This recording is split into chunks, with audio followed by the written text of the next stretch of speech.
오후의 시작 함께 하실래요? 안녕하세요. 세상의 모든 정보 아나운서 전주리입니다.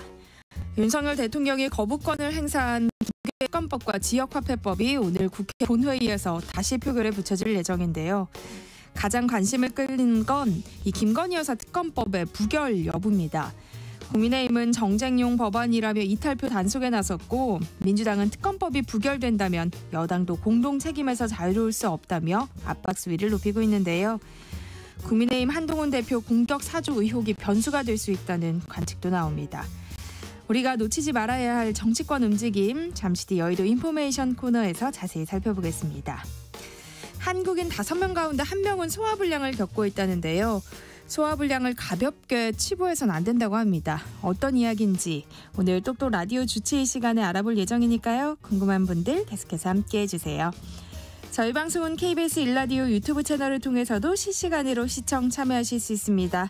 많은 관심 부탁드리면서 KBS 세상의 모든 정보 지금 시작합니다.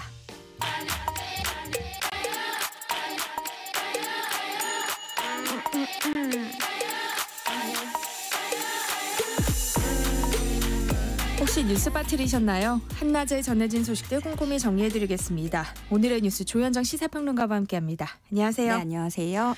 네, 북한 김정은 국무위원장이 윤석열 대통령의 실명을 거론하며 직접 비난하고 나섰어요. 네, 우리 국군의 날 기념식 때 대대적으로 시가행진을 한 이후에 북한이 민감한 반응을 확실히 내보이고 있어요. 네. 먼저 김정은 위원장은 이례적으로 대통령 실명 거론하면서 비난 수위를 올렸는데 특히나 북한이 핵 보유국이라는 점을 전면으로 내세우는 모습입니다. 김정은은 윤석열 대통령을 향해서 윤석열 괴뢰 이렇게 칭했는데요.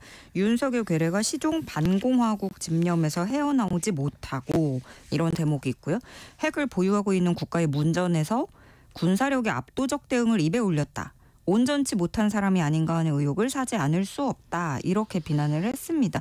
그러면서 그들의, 그러니까 한국의 안보 불안과 초조한 심리를 내비친 것이다 이렇게 주장을 했고요. 이어서 우리의 거듭되는 경고를 무시하고 한미동맹의 과도한 신심에 넘쳐 자신들의 주권을 침해하는 무력 사용을 기도하려 든다면 가차없이 핵무기를 포함한 모든 공격력을 사용할 것이다. 이렇게 위협했습니다. 김여정도 비난 대열에 섰어요. 전술 핵무기급이나 다름없다는 황당한 궤변으로 분식된 흉물이다. 우리가 내세웠던 그 현무5를 이렇게 비하를 했고요. 또 비핵 국가의 숙명적인 힘의 열세 벽을 넘지 못한다는 걸 스스로 증명했다. 이렇게 주장했습니다. 두 사람이 나란히 비난을 쏟아내고 다음 날인 오늘 오전에는 24번째 오물풍선 날려보냈는데요. 서울 상암동 비롯한 서부권 상공에서도 오늘 식별할 수가 있었어요. 합참은 이 풍향을 고려하면 경기 북부와 수도권으로 이동할 가능성이 있다고 전했습니다. 미 국무부는 북한 정권의 종말을 언급한 윤 대통령의 국군의 날 메시지와 관련해서 모든 군사력을 활용해서 한국을 보호하겠다는 의지를 다시금 내비쳤죠. 네, 미국의 소리에 따르면 미 국무부는 윤석열 대통령 국군의 날 메시지 관련해서 핵을 포함한 모든 역량으로 한국을 방어하겠다는 공약을 재확인했다 이렇게 밝혔습니다. 또 불법적인 핵무기를 추구하면서 한반도에서 핵긴장을 고조시키고 있는 건 북한이라고 지적하면서 북한 위협에 대응하기 위해서 한미 양국이 확장 억제력을 더 강화해 나갈 것이다 강조했습니다. 네, 윤석열 대통령 오는 6일부터 5박 6일 일정으로 동남아 3개국 선방에 나선다고요. 네, 필리핀과 싱가포르를 국빈 방문하고요. 이어서 라오스에서 열리는 아세안 정상회의에 참석을 하게 됩니다.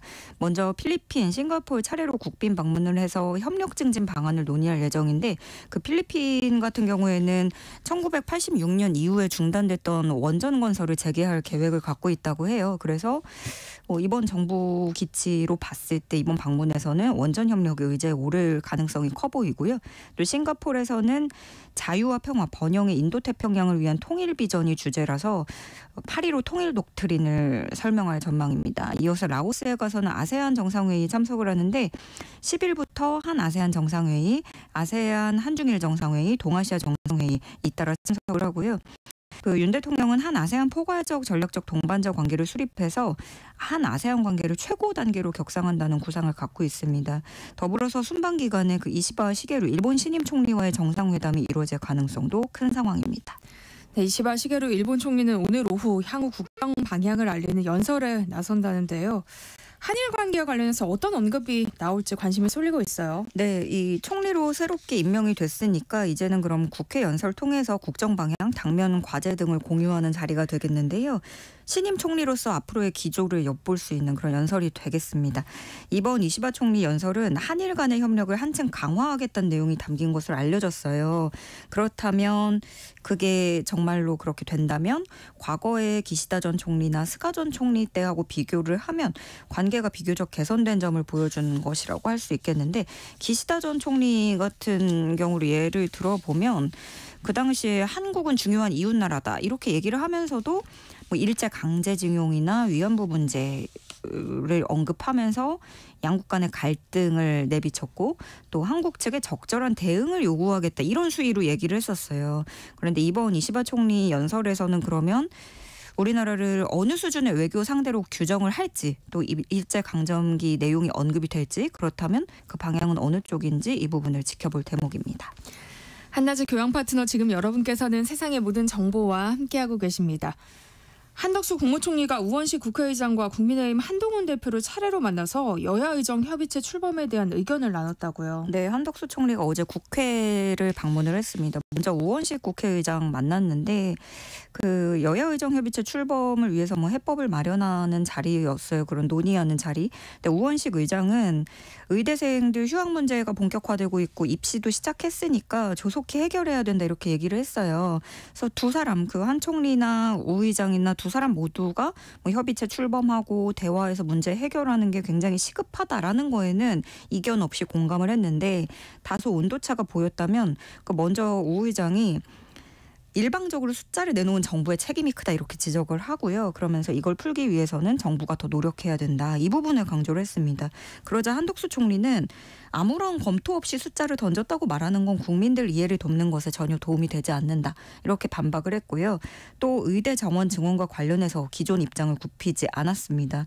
정원은 의료개혁 안에서 중요한 과제 중에 하나고 그 숫자에만 매몰돼서 다른 의제들까지 막히는 게 아쉽다 이런 취지로 밝혔습니다. 또 한 총리는 그 다음으로 곧바로 한동훈 국민의힘 대표를 만났는데 이날 만남이 국민과 의료진에게 정부도 얼마든지 유연하게 대화할 자세가 돼 있다는 걸 확인시켜드리는 의미도 있다. 이렇게 한 총리는 설명을 했고요. 의제나 전제 조건 없이 진솔하게 협의하자는 게 정부 입장이라고 밝혔습니다. 한동훈 대표도 거기에 화답하면서 여야 의정 협의체가 그 마음을 가지고 조속히 출발할 수 있도록 여당도 최선을 다하겠다, 기대하겠다 이렇게 밝혔습니다. 의료계는 냉담한 반응을 보이고 있어요. 전국 의과대학 교수들은 용산 대통령실 인근에서 대규모 집회까지 열었는데요. 어떤 상황이에요? 네. 정치권에서는 여야 의정 협의체 얘기하면서 조속한 시일 내로 빠르게 우리가 대화를 해보자. 테이블에서 계속 이런 얘기를 하는데 사실상 현장에서는 좀 어떤 풀 수 없는 불만들이 되게 가득하단 말이에요. 그러니까 어제 의대 교수들이 의사 가운 상징하는 흰 옷을 입고 또 항의하는 표시로 검정 마스크 착용하고 모였고요. 전국 의대 교수 300여 명이 왔는데 특히 의대 교수 주최로 하는 건 첫 집회였습니다. 그 의대 교수들이 나선 거에는 그 의평원이라고 하는 의학교육평가원 심사가 제일 큰 이유라고 할 수 있겠는데요. 의평원은 의대를 평가하는 기관이에요. 근데 앞서 정부가 의대 학사 운영이 제대로 이루어지지 않았을 때 의평원 불인증을 내리기 전에 의대에 보완 기간을 주겠다는 내용으로 법령 개정안을 입법 예고했습니다. 이게 뭐가 문제냐고 의료계는 보는 거냐면 이 의평원이 불인증을 내려버리면 의대 부실 사태가 발생할 수 있잖아요. 그래서 이 기간을 한 번 더 봐주기를 한다는 거. 이거는 의대 인증에서 대규모로 탈락하는 부실을 막기 위해서 정부가 꼼수를 부리고 있는 것이다. 의평원을 말살하려고 하는 시도다 이렇게 보는 겁니다. 또 개정안에는 대규모 재난이 발생할 경우에 특례를 적용하도록 했는데 그러면 이거는 정부가 의대 증원을 강행해서 재난을 초래한 것이냐 이렇게 꼬집었어요. 특히나 그 정부 이번 개정을 보면 의평원이 없거나 기능을 못할 경우 이런 전제가 달려있다는 것에 그 의료계가 얘기를 하고 있는데 의평원의 이런 무기를 가지고 압박 수위를 높이고 있다는 거예요. 그러면 의평원이 이제 정부의 힘 때문에 꼼짝 못하고 휘둘릴 수 있다. 이런 의대 교수들은 이런 부분을 지적을 하는 거고 의평원 인증을 못한 의대라면 신입생들은 그 의사 국가시험 못 보고요. 또 최악의 경우에는 폐교가 될 수도 있습니다. 서울대 의과대학의 의대생들의 휴학계를 일괄 처리하면서 파장이 일고 있잖아요. 서울대의 결정이 다른 의대로 확대될 수 있다는 관측이 나오고 있다고요. 네, 그게 교육부가 요청하면서 지금까지는 어떻게든 뭐 무기한 미루고 있었어요. 휴학계 승인을. 이게 2월부터 진짜 3월 신학기 시작할 때부터 시작이 됐던 건데 지금까지 미루고 있다가 그러니까 장기화되면서 이제 보다 못한 서울대에서는 일괄적으로 휴학을 승인해버린 거죠. 그래서 교육부는 그러자마자 강력한 대응에 나서서 바로 감사에 착수해버렸습니다. 그 이번에 서울대에서 승인된 휴학 규모가 700여 명으로 알려졌는데요. 그 서울대 의대 정원을 고려했을 때 학년당 130여 명이에요. 그러면 700여 명이라는 거는 대부분 학생이 휴학이 승인된 셈이라고 볼 수 있겠고 그런데 이렇게 서울대처럼 의대 학장이 휴학을 승인할 수 있는 의대가 지금 절반가량이라고 합니다. 네. 그러면 서울대가 이렇게 스타트 끊어버리면 다른 학교들도 영향을 받게 될지 여기에 주목이 되는 건데 지금 보면 부산대 의대 교수회가 조금 그런 기미가 보입니다. 휴학을 승인하라고 의대 교수회가 촉구하기 시작했고요. 지금 교육부도 맞불을 놓으면서 감사인단을 대규모로 꾸려졌다고 해요. 그러면서 할 수 있는 한 최대한 강하게 감사한다라는 게 교육부 방침입니다. 다만 그럼에도 불구하고 휴학 관련한 최종 권한이 기본적으로 대학 총장에게 있기 때문에 교육부가 휴학 취소 명령을 대학에 직접 내리기는 어려울 거란 전망입니다. 네, 의료계는 여야 의정 협의체뿐만 아니라 대통령 직속 의료개혁 특별위원회가 추진하는 이 의사 인력 추계 기구에도 참여하지 않을 것으로 보인다고요. 네, 그러니까 이 의사 인력 수급 추계 기구가 앞으로 의료계에 필요한 의대 정원 비롯해서 필요한 인력 숫자를 다 같이 과학적으로 도출해 보자. 네. 숫자를 정해보자 이런 거라서 의료계도 요구해왔던 부분이에요. 그런데 상황이 바뀌면서 대한의사협회와 의대 교수들이 논의를 가졌습니다. 그러면서 결론을 낸 게 2025학년도 의대 정원부터 논의하지 않는다면 우리는 추계기구에 참여하지 않겠다 밝힌 건데요. 이 뜻은 사실상 불참하겠다는 뜻이 되는 겁니다. 네, 이 의대 교수나 의협이 전날까지만 해도 참여 가능성 열어놨었어요. 네. 그러다가 서울대가 휴학을 전격 승인하고 정부와 전면전에 나서면서 입장을 선회한 것으로 보여지고요. 그리고 또 의협은 휴학 승인, 서울대 의대 휴학 승인이 정당하고 이것을 적극적으로 지지하겠다 밝혔습니다.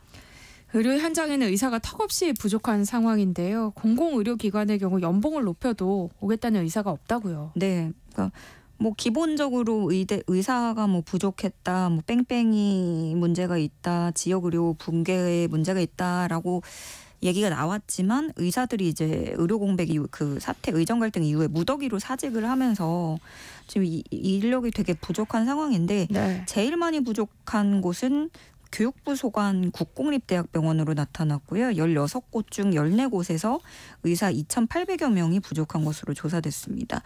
그 뒤로는 지방의료원 포함한 지자체 소속 공공의료기관, 국가보건부 소관 공공의료기관, 국립중앙의료원 등등 순이었고요. 지역 보건의료기관도 인력 부족에 시달리고 있는데 16개 시도에 있는 보건소, 보건의료원, 보건지소가 그렇습니다. 최소 1,950여 명 의사 인력이 배치돼야 되는데 지금 1,400여 명, 그래서 550여 명이 부족한 상황인데 1,400여 명이라고 말씀을 드렸잖아요. 그러면은 1,000명이 넘는데 근데 그나마 이 1,000여 명도 공중보건 의사로 채우고 있는 실정이고요. 네. 지금 각 기관들도 그래서 진작부터 의사 채용하려고 애를 쓰고 있어요. 안동의료원 같은 경우에는 내과 진료 과목에 연봉을 4억 5천만 원까지 제시를 했는데 1년 가까이 인력을 채용하지 못하고 있고요. 그나마 채용한 곳이 목포시 의료원인데 여기는 정형외과 의사 채용할 때 최고가인 6억 2천만 원 제시를 했고요. 겨우 채용을 한 거죠. 그래서 울진군 의료원에서도 영상의학과 의사의 연봉 5억 600만 원 제시하고 채용했습니다. 상황이 이렇다 보니까 의사 연원이 단 한 명도 없는 보건소, 보건의료원, 보건지소가 594개소로 나타났습니다. 특히 지역 쪽에서 취약해서 경북이 94개소, 전남 93개소, 전북 81개소 순으로 비어있는 상황입니다. 의료 공백 여파로 봐야겠죠. 올해 소아암과 희귀질환 수술 건수도 대폭 줄어든 것으로 나타났어요. 네, 건강보험 심사평가원 자료에 따르면 의료 공백이 발생한 올해 2월부터 7월까지 전국 상급 종합병원과 종합병원, 병원 의원에서 수술한 소아암 환자가 452명이었습니다. 이건 전년도하고 비교를 하면 24%가량 줄어든 수치예요. 이게 이 소아암에 걸린 아동들이 적어진 거라면 참 좋을 텐데 그럴 리는 없겠죠. 그만큼 지금 수술을 받지 못한 환아가 24%나 늘어났다는 거고요. 희귀질환 수술도 전년도보다 감소했습니다. 지금 빅5만 따져봤을 때 18% 감소를 해서 원래 900여 명이었는데 700여 명으로 줄어들었고요. 한편 전공의 이탈 후에 약을 장기 처방받는 경우는 13% 증가한 것으로 나타났습니다. 올해 3월부터 7월 사이에 60일치, 그럼 이거 2달치 이상 약을 한꺼번에 받는 건데 이런 장기 처방 사례가 월 평균 34만 건가량 증가를 했고요. 그러니까 이거는 당연히 의사 만나기 힘드니까 고질병 있으신 분들, 고혈압 약, 인슐린 약, 알츠하이머병 관련한 게 제일 많았는데 이런 거는 장기 투약을 꾸준히 하셔야 되는 거잖아요. 그래서 미리 받는 건데 매일 먹어야 되는 약 뭐 미리 변동 없이 이거 처방되는 거니까 미리 받아도 되지 않느냐 생각하실 수 있는데 이제 뭐 약 의료계에서 우려를 하는 건 이게 너무 오랜 기간 처방을 하면 보관 과정에서 변질되거나 분실될 우려, 또 오남용될 가능성도 있고요. 그리고 또 장기 처방이 약 수급 문제에도 영향을 준다고 해요. 왜냐하면 제약회사 같은 경우에는 월별 수요를 예측해서 약을 생산을 하는데 한꺼번에 빠져나가니까 특정 품목이 품절되는 사례가 빈번하게 발생하고 있다는 겁니다. 그래서 정부 정책 실패로 인해서 소아암이나 희귀질환 환자 등 이런 가장 약하고 소외된 사람들이 피해를 보게 됐다는 비판이 나오고 있습니다. 내일 서울, 여의도 일대에서는 세계 불꽃 축제가 열릴 예정인데요. 대형 축제를 앞두고 한덕수 국무총리가 철저한 안전 관리를 지시했다고요. 네, 아무래도 우리 사회에는 커다란 트라우마가 있죠. 네. 그래서 총리까지 나서서 안전 관리를 철저하게 지시를 한 건데요. 한덕수 총리는 행정안전부, 문체부, 산업통상자원부, 보건복지부, 경찰청, 소방청 등의 관계부처와 서울시에다가 불꽃축제에 100만 명이 넘는 관람객이 몰릴 것으로 예상되니 안전에 대비해서 비상연락체계를 구축하고 입구 출구를 분산하고 안전선은 설치하고 비상대피로를 확보하는 등 인파관리에 만전을 기하라고 지시했습니다. 특히나 경사로나 수변구역과 같이 위험지역에 대한 대책을 갖추고 폭죽 사용으로 인한 화재 발생에 대비해서 충분한 소방시설을 확보하라고 당부를 했고요. 참여하는 시민들도 안전한 축제 관람 위해서 질서 유지 안내에 적극적으로 협조해달라고 당부했습니다. 네, 오늘의 뉴스 조현정 시사평론가와 함께했습니다. 고맙습니다. 네, 고맙습니다. KBS 일라디오 세상의 모든 정보 함께하고 계신 지금 시각은 12시 38분입니다. 이 시각 교통정보 알아봅니다. 이 시각 교통정보입니다. 오늘은 징검다리 연휴 영향으로 금요일 평소 이 시간보다 고속도로 지방 쪽으로 교통량이 많습니다. 서울 양양고속도로 양양 방향 미사에서 남양주 요금소 부근까지 밀리고요. 경부고속도로 부산 방향은 잠원 나들목에서 서초, 좀 더 지나 작업 중인 서울 요금소 부근에서 정체입니다. 이후 오산에서 남사까지 긴 구간 막히고요. 그리고 회덕분기점에서 교통량이 늘었습니다. 서해안고속도로는 목포 쪽으로 안산에서 순산터널, 좀 더 지나 8단 분기점에서 각각 밀리고요. 서평택에서 서해대교까지는 7km가량 제속도 못 냅니다. 반대 서울 쪽으로는 화성휴게소 부근의 차로에서 사고 났으니까 주의해서 지나시고요. 이후 매송에서 팔곡까지 교통량이 늘었습니다. 더 가서는 일찍에서 금천교까지 정체 이어집니다. KBS 교통정보센터에서 임초희였습니다. 세상의 모든 정보는 청취자분들의 관심과 참여를 기다립니다. 방송 들으시면서 궁금한 점이 있거나 의견 공유하고 싶은 분들 계시면 문자 보내주세요. 추첨을 통해 모바일 쿠폰 보내드리겠습니다. 참여하실 번호는 샵 9730이고요. 짧은 문자 50원, 긴 문자 100원의 이용료가 부과됩니다. 콩 게시판을 통해서는 무료로 참여하실 수 있고요. KBS 1라디오 유튜브 채널을 통해서도 실시간으로 시청 참여하실 수 있습니다. 청취자 여러분들을 여의도 정치로 안내해드리는 시간이죠. 여의도 인포메이션 문화일보 이은지 기자와 함께합니다. 어서 오세요. 안녕하세요. 네, 오늘 국회 본회의에선 대통령이 거부권을 행사한 이른바 김건희 여사 특검법, 최상병 특검법 그리고 지역화폐법에 대한 재표결이 이루어질 예정인데요. 관심은 국민의힘에서 얼마나 이탈표가 나올 것이냐 하는 부분 아니겠어요? 네, 맞습니다. 이 세 개 법안 중에서도 김건희 여사 특검법이 가장 관건으로 떠올라 있는데요. 네. 지금 김 여사에 대한 민심이 심상치 않다는 점을 국민의힘 의원들 모두가 공감하고 있는 상황인데 대통령실이 김 여사의 사과를 고심만 하고 결단을 못 내리고 있습니다. 그래서 이에 대한 경고성 이탈표가 나올 수도 있다라는 우려가 나오고 있고요. 또 윤석열 대통령과 한동훈 대표 간의 갈등, 또 윤석열계와 친한동훈계 의원 간의 갈등이 최근 김대남 전 대통령실 행정관의 한동훈 대표 공격 사주 의혹으로 고조되고 있는 것 또한 변수로 꼽힙니다. 근데 다만 8표가 이탈해야 가결이 되는데요. 네. 이 가결이 될 경우 지도부 총사퇴는 물론 이제 대통령실과 당까지 공멸할 수 있다는 위기감을 공유하고 있기 때문에 가결될 정도의 이탈표가 무더기로 나온다? 좀 이럴 가능성은 낮다는 게 중론이고요. 오늘 한동훈 대표도 김 여사 특검법에 대해서는 국민과 언론이 주목하고 있고 국민의 눈높이에 맞는 해법이 필요하다라는 의견이 많은 건 알고 있다. 그러면서도 민주당의 특검 법안을 민주당이 마음대로 골라서 전행할 수 있는 내용으로 이제 법이 통과가 되면 사법 시스템이 붕괴될 수 있다. 때문에 막아야 한다라고 강조를 했습니다. 김 여사 의혹에 대한 우려는 드러내면서도 민주당이 추진하는 특검법에는 명확히 선을 그은 겁니다. 그런데 법안제 의결이 무기명 투표로 진행이 된다면서요. 이 점이 변수로 작용할 가능성은 없겠어요? 네, 가능성이 있는데요. 이제 아까도 말했듯 용산에 대한 민심이 굉장히 좋지 않은데도 대통령실이 어떠한 기조 변화라든지 여사의 사과라든지 대안을 내놓지 않고 있습니다. 국민의힘 의원들도 사석에서는 굉장히 답답함을 많이 토로하고 불만도 적지 않은데요.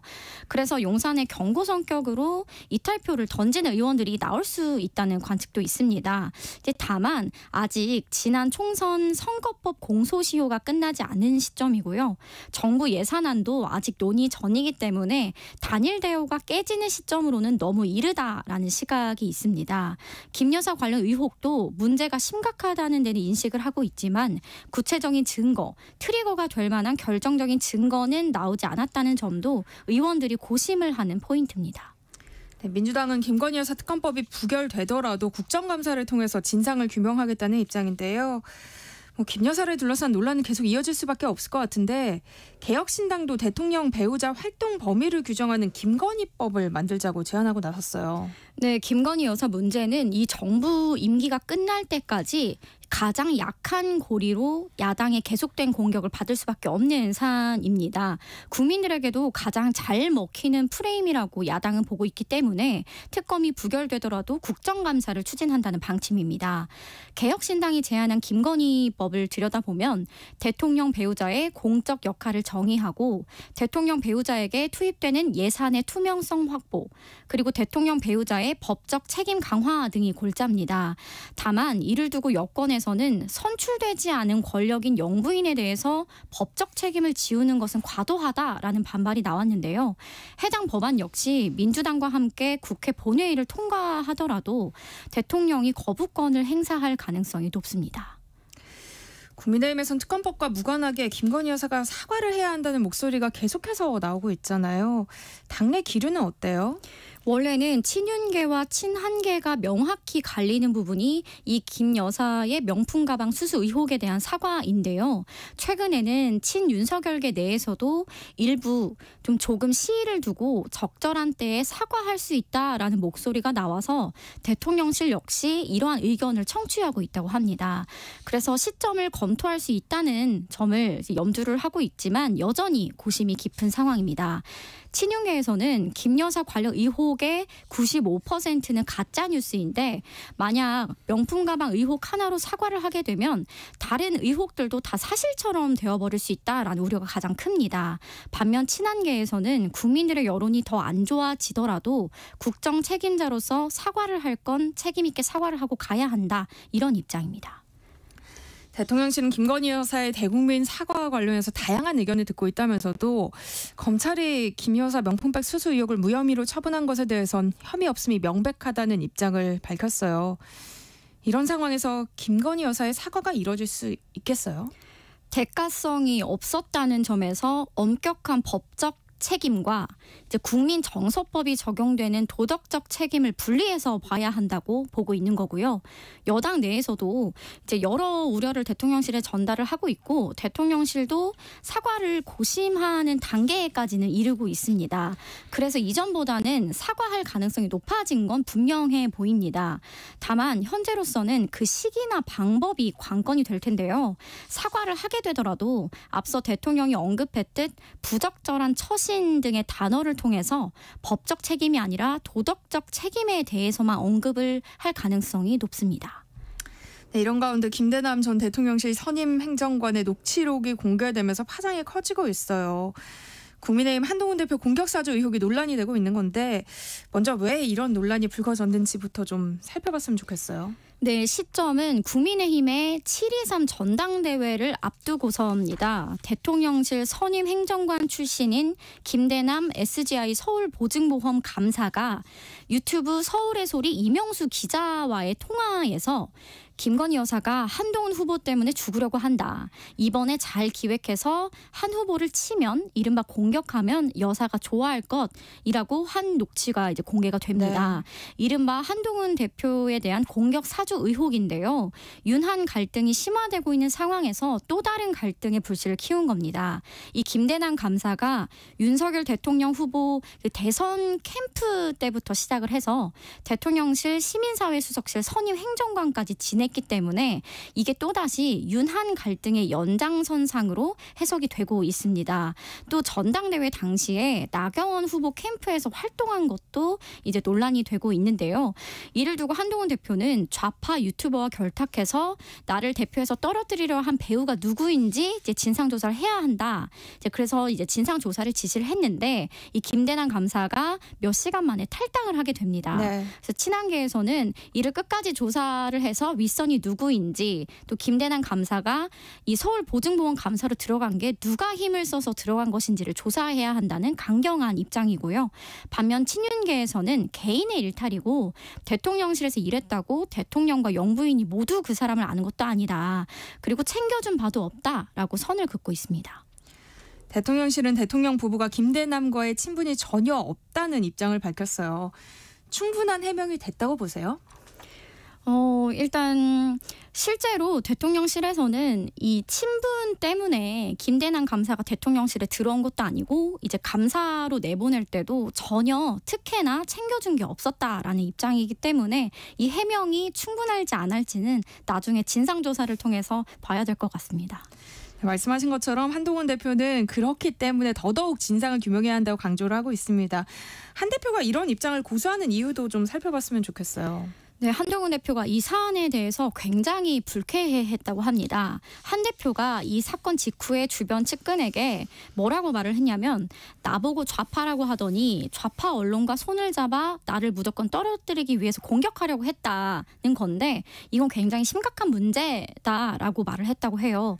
일단 좌파 유튜버와 결탁해서 당 내부를 공격한 사안이만큼 심각성이 크다고 보는 것 같고요.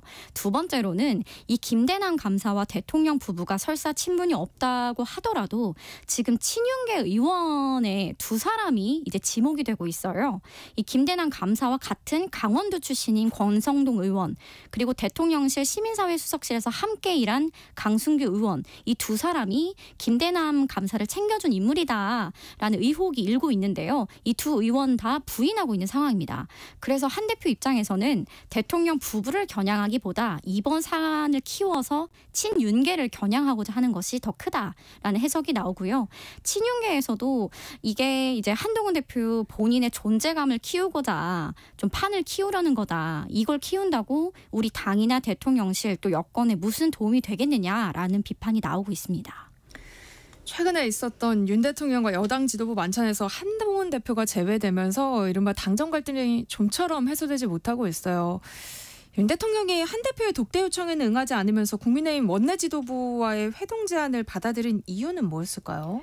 한동훈 대표와의 독대를 사실상 걷어찼다는 의미로 해석이 되고요. 한 대표와는 정말 강을 넘은 감정적으로든 인간적으로든 더 이상 마주 앉아 밥을 먹을 수 없는 사이가 되어버렸다는 해석이 당 내에서 나오고 있고요. 네. 그리고 이번 원내 지도부와 대통령실의 회동에서 가장 핵심은 오늘이죠. 오늘 국회 본회의에서 포결되는 김건희 특검법, 최상명 특검법 처리라고 볼 수 있습니다. 이른바 이탈표 단속, 단일 대우를 주문했을 가능성이 굉장히 높고요.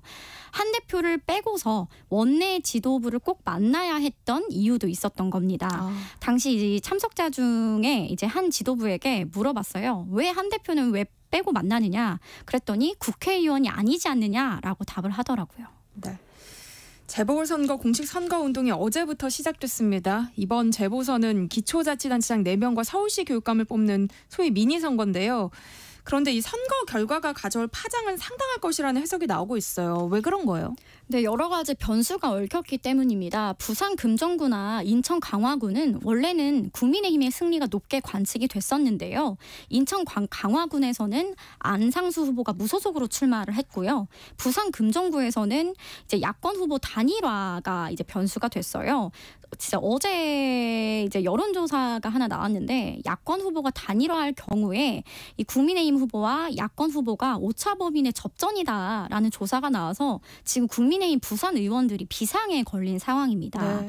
다만 실제 투표에서는 부산 금정구가 보수 텃밭인 데다 보궐선거의 특징은 일반 총선과 다르게 정말 투표 동인이 강한 사람, 진성 지지층만 나오는 선거이기 때문에 국민의힘이 가져올 가능성이 높다는 관측입니다.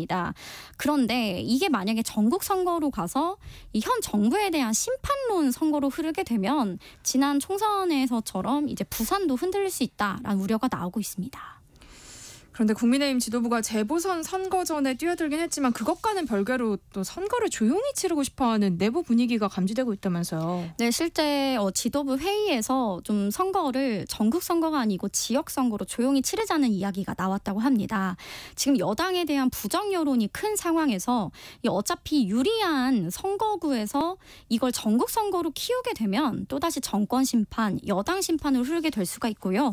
여야 후보의 1대1 대립구도만 이제 짜일 수 있어서 야당 후보를 띄워주는 모양새가 될 수 있다는 겁니다. 그래서 국민의힘은 이제 전통 보수 텃밭인 부산과 인천의 경우에는 비교적 차분히 지역 선거로 치른다는 구상입니다. 네, 이런 가운데 야권 단일화가 최대 변수로 떠올랐어요. 민주당 이재명 대표가 조국 혁신당의 금정구청장 이 후보 단일화를 공식 제안했는데요. 단일화 성사 가능성과 관련해서는 어떤 얘기들이 나오고 있어요? 일단 오늘 오전에 이제 단일화 협상이 결렬됐다고 민주당에서 발표를 했는데요. 어떤 문제 때문이냐면 이 후보 단일화를 위한 여론조사에 역선택 방지 조항을 넣느냐 빼느냐 이걸 두고 좀 의견이 맞지 않았다고 합니다. 민주당은 기존 관례대로 역선택 방지 조항을 넣자 우리 지지층으로만 하자라는 입장이고요. 조국 혁신당에서는 이제 역선택 방지를 하지 말고 일반 이제 여론조사처럼 돌리자. 라는 의견으로 이견이 갈렸습니다. 이 늘 후보 단일화에서 이 여론조사 방식을 두고 기싸움이 벌어지는데요. 양당 모두 이 단일화에 대한 동의이 굉장히 큰 상황이기 때문에 7일 전까지도 단일화 가능성은 좀 지켜봐야 될 것 같습니다. 네. 민주당이 오늘 의원총회를 열고 금융투자소득세 문제를 논의할 것으로 알려졌는데요. 민주당은 당론 결정을 재보선 이후로 미뤘던 거 아니에요? 네, 그런데 이미 내부적으로 이재명 대표뿐만 아니라 주변 그 이계에서도 금투세 유예 내지 폐지까지 공론화가 폭넓게 이루어지고 있는 상황에서 더 미룰 필요가 없다고 본 것 같고요. 또 지금 그 시장 상황이 굉장히 좋지 않고 여론 또한 좋지 않습니다. 그래서 내년 1월부터 시행이 금투세를 11월 내지 12월에 연기 또는 폐지를 하게 되면 이 또한 자본시장에 불확실성을 주는 것이기 때문에 그 시점을 앞당긴 것으로 보여집니다. 네, 세상의 모든 지식 금요일 코너죠. 여의도 인포메이션 오늘 여기까지 하겠습니다. 지금까지 문화일보 이은지 기자와 함께했습니다. 고맙습니다. 고맙습니다. KBS 세상의 모든 정보 1부 순서 여기서 마무리할게요. 이어지는 2부에서는요. 똑똑 라디오 주치의 코너 기다리고 있으니까요. 계속해서 많은 청취 부탁드립니다. 그럼 전 2부에 돌아올게요.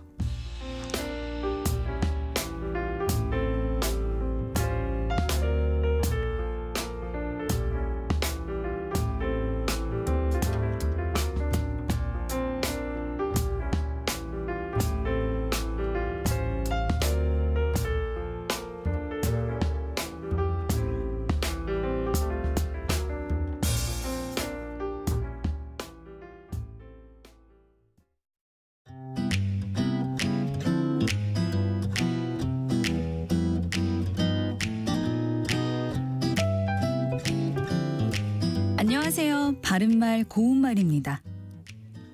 KBS 1텔레비전에서 방송되고 있는 우리말 겨루기에서 나왔던 문제를 짚어보겠습니다. 오늘은 제시되는 뜻풀이에 해당하는 표현을 맞히는 겁니다. 일이나 물건이 제대로 되지 아니하였거나 아주 잘못된 것을 비유적으로 이르는 말로 이음절로 된 표현은 무엇일까요? 출연자의 답에 결단, 전병, 파치가 있었는데 이 중에서 정답은 전병입니다.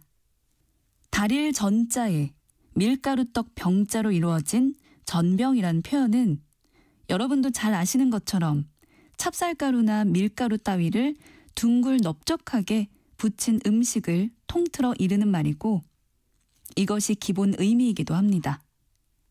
전병과 비슷한 것으로 붓구미도 있는데 붓구미는 찹쌀가루, 밀가루, 수숫가루 따위를 반죽하여 둥글고 넓게 하여 번철이나 프라이팬 따위에 지진 떡을 말하고 팥소를 넣고 반으로 접어서 부치기도 하죠.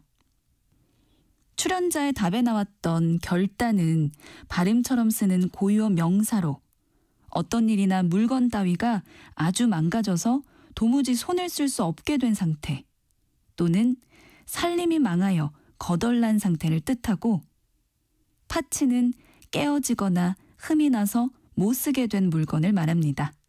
지금까지 바른말 고운말 이윤정이었습니다.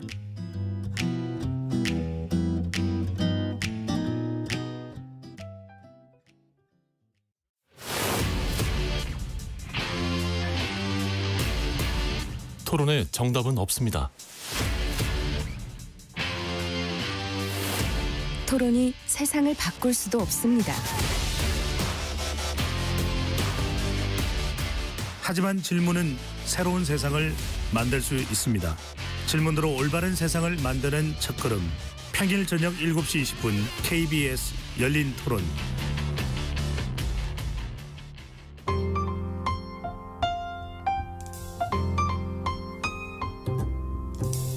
어떤 하루 보내고 계신가요?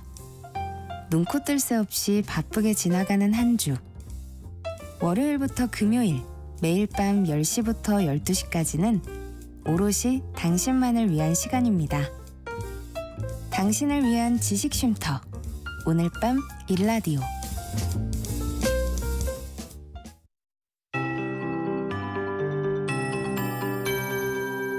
KBS 58분 날씨. 어제부터 낮 기온이 상승하면서 오늘 예년 기온을 넘어설 것으로 보입니다. 살짝 덥게 느껴질 수도 있겠습니다. 서울은 오늘 한낮 기온 24도로 예상되고 바람까지 약하기 때문에 불과 이틀 전 공기와는 사뭇 다르겠습니다. 전국 대부분 지역의 낮 기온 25도 안팎으로 햇살이 세질 것으로 보이고요. 일교차가 15도 안팎으로 큽니다. 옷차림에 유의하셔야겠습니다.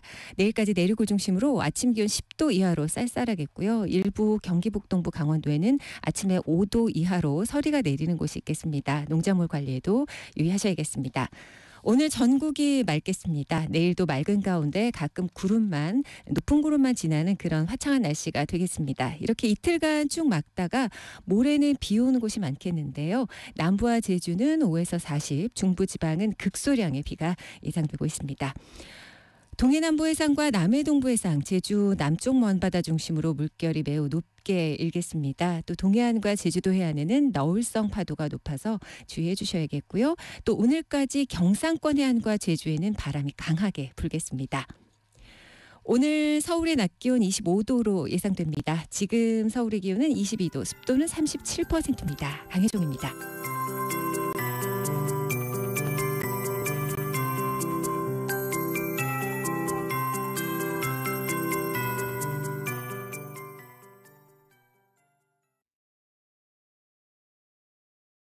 정성을 다하는 국민의 방송 KBS가 한시를 알려드립니다.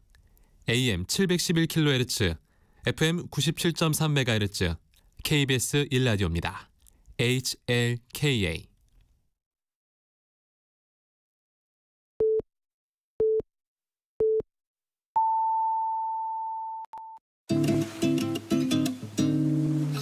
나른한 오후를 책임질 영양 만점 지식 비타민.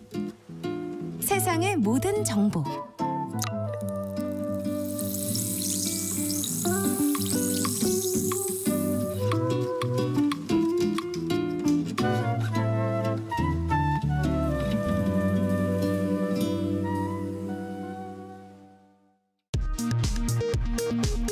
이 시각 라디오 정보센터 뉴스입니다. 오늘 국회에서는 김건희 여사 특검법과 해병대원 특검법 등 윤 대통령이 제의를 요구한 3개 법안의 재표결이 이뤄집니다. 국민의힘은 당론으로 반대하기로 했고 민주당은 특검법 찬성을 촉구했습니다. 국민의힘 한동훈 대표는 더불어민주당을 향해 금융투자소득세 폐지로 입장을 정하라고 거듭 촉구했습니다. 더불어민주당 이재명 대표는 민생경제 회복을 위한 재정정책 시행을 정부에 촉구했습니다. 정부가 의료계의 인력수급추계위원회 위원 추천을 재차 요청했습니다. 대통령실은 서울대 의대생들의 집단 휴학은 휴학의 범위를 벗어난 것이라고 밝혔습니다. 국민의힘 소속 이종배 서울시 의원이 류희림 방송통신심의위원장을 업무방해 혐의로 고발한 참여연대 등을 무고 혐의로 경찰에 고발했습니다. 지금까지 라디오 정보센터 뉴스 정한나였습니다.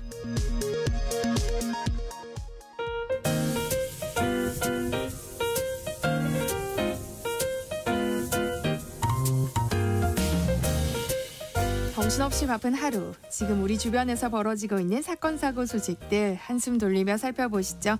하프타임 뉴스, 오늘은 박영식 시사평론가와 함께합니다. 어서 오세요. 네, 반갑습니다.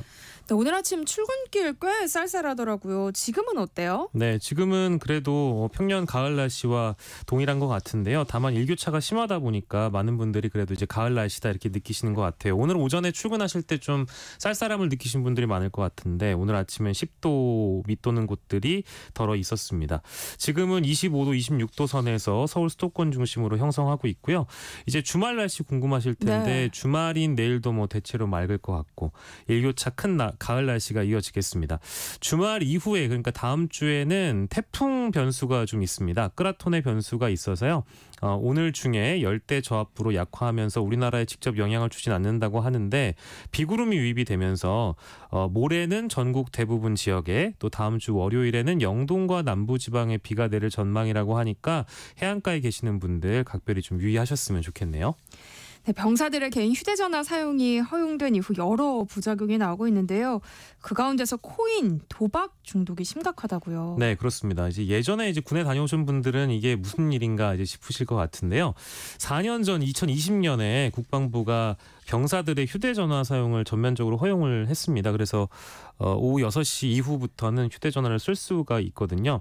과거에 보통 이제 내부로 들어가 보면 일렬로 장병들이 누워서 잘 때 옆 사람들이 좀 뒤치다거리는 그런 모습들, 뒤척거리는 모습들, 그리고 혹은 코를 심하게 골거나 뭐 일을 가는 이런 동료들이 있으면 그걸 다 감당해야 됐거든요. 근데 지금은 개인 침대를 사용하는 침대형 생활관 중심으로 운영되기 때문에 독립적인 시간과 뭐 공간 정도는 부여받고 있기 때문에 저녁 되면은 대부분 휴대전화를 사용을 합니다. 근데 휴대전화를 그냥 일반적으로 쓰는 거 말고도 코인 투자를 하다 보니까 이게 좀 문제점으로 부각이 되고 있는 것 같아요. 이게 장병들의 일단 월급도 기존에 비해서 많이 올랐고 내년부터는 한 병장 중심으로 따지면 200만 원 선까지 네. 형성이 된다고 하니까 이런 이제 월급을 의식주는 군에서 다 해결을 해주니까 월급을 코인에 투자하거나 다른 용처로 사용을 할 수 있기 때문에 이제 언론에 보도된 모 병장의 말에 따르면 월급을 몇 달만 모아도 몇백만 원이 되니까 코인을 안 하는 사람이 바보가 되는 분위기다 이렇게 전달을 하고 있고요. 또 충분한 휴식을 취해야 하는 개인 시간에 스마트폰만 붙들고 있는 것도 좀 문제가 되지 않을까 싶기도 한데 하지만 어찌됐든 또 이제 젊은 장병들 사이에서는 이 뭐 저축하는 돈도 그대로 둘 수는 없겠고 남은 시간에 코인들을 다 하는 분위기다 보니까 코인 투자를 하는 것 같습니다. 다만 이것도 이제 국방부 차원에서 규제를 해보려고 했는데 기본권 침해 소지가 있어서 불발됐다고 하고요. 더 문제인 것은 코인 말고 요즘 휴대전화로 도박 같은 거를 불법 도박 같은 것들을 쉽게 할 수 있다고 하니까 이게 더 큰 문제로 거론이 되고 있는 것 같아요. 국민의힘의 군사 전문가이시죠. 유용원 의원에 따르면 2022년 병역 내에 299건 정도였던 불법 도박 범죄가요. 지난해에는 440건으로 약 1.5배 증가했다고 하니까 코인을 넘어서 불법 도박까지 아무튼 국내에 문제가 되고 있는 건 사실인 것 같습니다. 이렇게 코인과 도박을 하다가 급전이 필요해서 대부업체에도 손을 대는 경우가 있다면서요. 예, 이게 더 이제 최악의 케이스가 되어가는 거겠죠. 대부업체들의 좋은 대상이 된다는 분석도 뒤따르고 있습니다. 200만 원에 상응하는 월급을 받기 시작하니까 실제로 사설 대부업체 페이지에 제가 오늘 좀 들어가 봤더니 거기에 실제로 이런 이름들이 있더라고요. 충성론, 병장론. 그러니까 돈 빌려주겠다 이겁니다. 이런 상품들이 있고 이제 그 월급을 다 소진해버린 장병들 입장에서는 이제 이런 사설 대부업체들에게 고리에 연이율 20% 안팎의 고리 대금을 빌려서라도 코인을 하거나 도박을 하는 경우까지 있다고 하니까 심각한 문제라고 볼 수 있겠죠. 근데 국방부가 분기별로 1회 도박 예방 교육을 의무적으로 실시하고는 있는데 이게 좀 더 전문적인 어떤 금융 교육을 해주는 건 또 아니라고 해서 근본적인 대책 마련은 아니라고 판단이 들고 있고요. 이 전문가들이 병사들을 대상으로 해서 가상자산 투자 사기 또 불법 도박 예방 등 금융 교육을 좀 더욱더 디테일하게 해야 될 필요성이 있다라고 조언을 해주고 있습니다. 다음 뉴스 살펴볼게요. 소방대원의 한 끼 급식 단가가 알려지면서 논란이 일고 있어요. 네, 그렇습니다. 이게 굉장히 큰 논란이 되고 있는데요. 소방대원들이 우리 국민들에게 굉장히 중요한 공무원 분들인데 식사하시는 단가가 뭐 이런 표현을 하면 좀 과감할 수도 있겠습니다만 편의점 도시락보다도 못한 수준이다. 이제 이런 논란까지 지금 번지고 있는 상황인데요. 국회 행정안전위원회 소속 한병도 더불어민주당 의원실이 소방청으로부터 제출받은 자료를 보니까요. 일단 지역별로 좀 다르긴 한데 대구부터 가보겠습니다. 대구 A소방서 경우에는 한 끼 단가가 3,112원. 네. 예, 3,112원이고 경남의 B소방서가 3,852원, 전북 C소방서는 3,920원입니다. 요즘 편의점 도시락이 예전보다 좀 많이 가격이 인상돼 있어서 제일 저렴한 게 3,500원에서 4,000원 정도 선이거든요. 이 평균가 정도가 그렇습니다. 좀 더 고급 도시락은 뭐 4,500원, 5,000원도 하거든요. 네. 근데 그만도 못한 거고요. 서울시 공립고등학교 무상급식 단가가 5,300원 정도 된대요. 그리고 서울시 결식 우려아동 급식 단가가 9,000원이랍니다. 근데 이만도 못한 턱없이 낮은 수준의 한 끼 단가로 적용을 받고 있는 것이고요.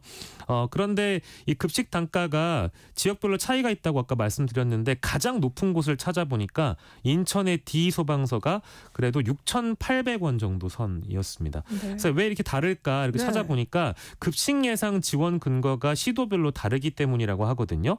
세부적으로 가보면 공무원 정액급식비가 일반 행정공무원의 경우에는 그러니까 한 달에 20일을 출근하는 걸 기준으로 평균 단가를 삼는 거고요. 반면에 3교대 근무하는 현업 공무원 분류로 가보면 한 달 30씩을 한다는 거예요. 그러니까 더 날짜가 많아지니까 네. 단가가 저렴해지는 거겠죠. 그리고 더 문제가 되는 것은 이런 영양적인 측면도 우리가 고려를 해봐야 되는데 영양사가 없는 소방서도 있습니다. 전남 지역 소방서는 영양사가 0명이고요. 전북, 경북, 제주 이쪽 소방서는 영양사가 1명에 불과했다고 하는 안타까운 소식입니다. 네. 수십 년간 자리를 지켜오던 향토 서점들이 경영난을 견디지 못하고 문을 닫고 있다고요. 네. 제가 오늘 소개해드릴 그 지역은 대전부터 가봐야 되는데요. 대전에 굉장히 오래된 그 향토 서점이 계룡문고라는 서점이 있습니다. 여기가 96년에 처음 문을 열었는데 제가 96년에 고등학교 1학년생이었거든요. 그래서 계룡문고 제 대전 출신이라 네. 계룡문고에서 학습지도 많이 사고 참고서도 많이 샀던 실제 제 과거가 있는데 이 문고가 안타깝게도 영업을 종료하게 됐다고 하네요. SNS에 계룡문고를 끝내 지키지 못하고 문을 닫은 점을 진심으로 사과드린다라고 글을 올렸고요.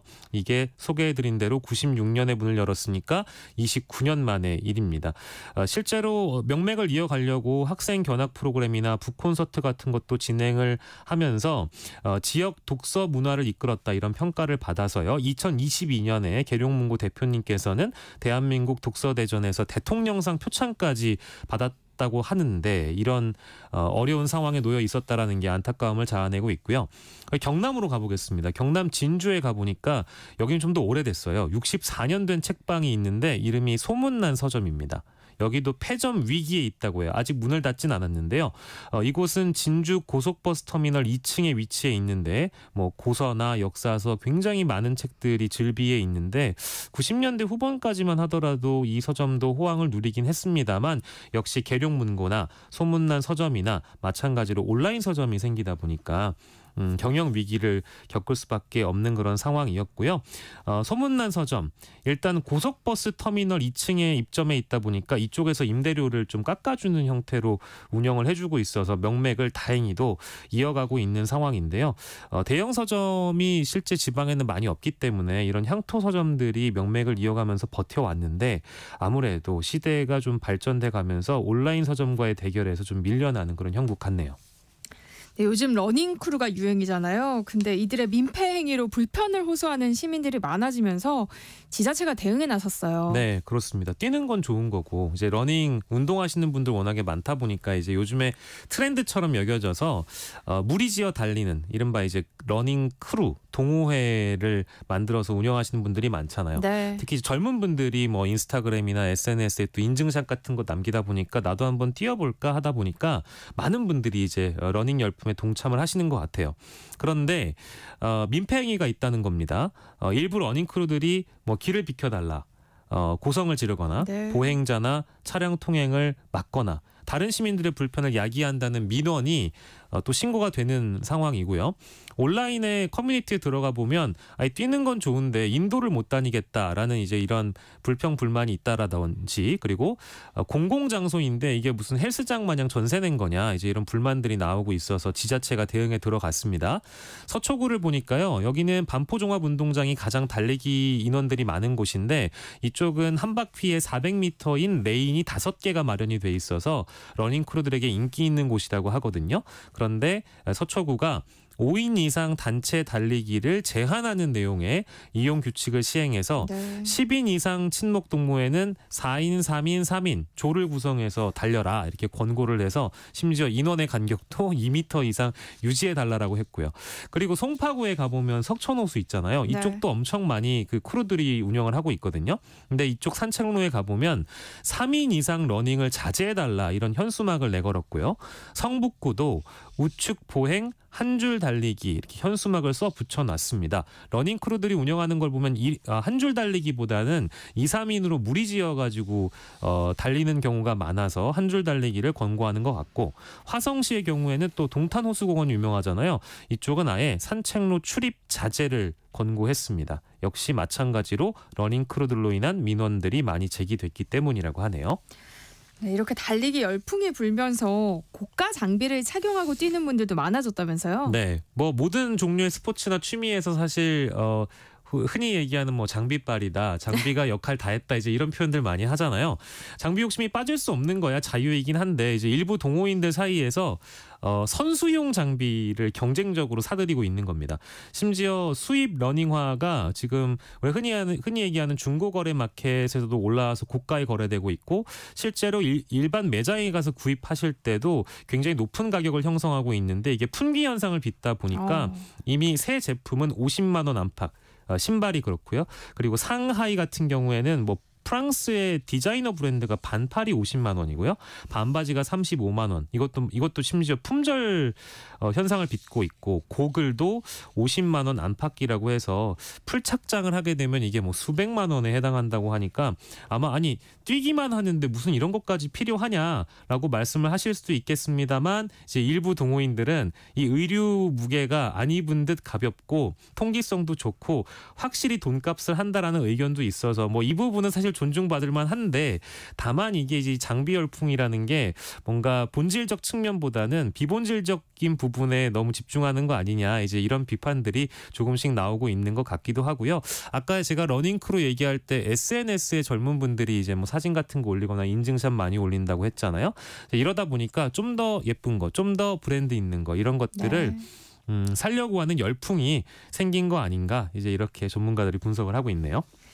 네, 요즘 젊은 층이 많이 찾는 서울 성수동이나 한남동에는 이 팝업 스토어가 생겼다 사라졌다 많이 하더라고요. 근데 네. 여기서 나오는 폐기물이 어마어마하다면서요? 근데 이거는 한 번쯤 다들 의구심이 들었던 부분일 겁니다. 아니 이제 팝업 스토어는 말 그대로 팝업, 그러니까 생겼다가 사라졌다가 이걸 반복하는 네. 건데 업체마다 분야마다 다 다르잖아요.